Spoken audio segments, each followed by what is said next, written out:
Sakit sendi, lutut bengkak, arthritis makin teruk, sampai susah nak naik tangga dan solat dan sebagainya, ataupun mendaki bukit sikit-sikit. Cubalah R38. Satu kapsul, 3 fungsi.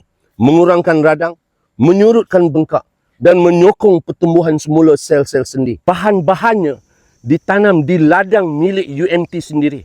Tahu tak tuan-tuan? Tahu tak?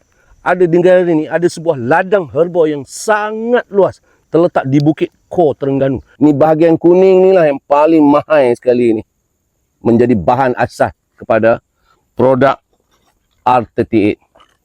Ya.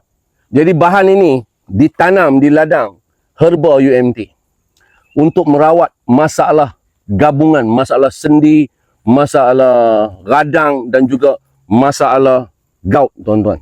R38 ini tuan-tuan, dikaji khas untuk masalah sendi. Gabungan antara herbanya, antara yang paling utama adalah temulawak, lengkuas dan yang lain-lain. Ramai yang dah cuba, yang mengalami sakit-sakit sendi, cuba produk R38 ini, tak sampai ada yang seminggu, ada yang 2 hari, ada yang seminggu lebih macam tu. Bergantung kepada badan masing-masing. Bergantung pada badan masing-masing. Setiap badan kita tak sama dia punya mekanikal dia. Yang ada masalah sendi, yang ada masalah arthritis, yang ada masalah gout, tuan-tuan, cuba. Tak rugi tuan-tuan cuba. Yang pertama, ikhtiar.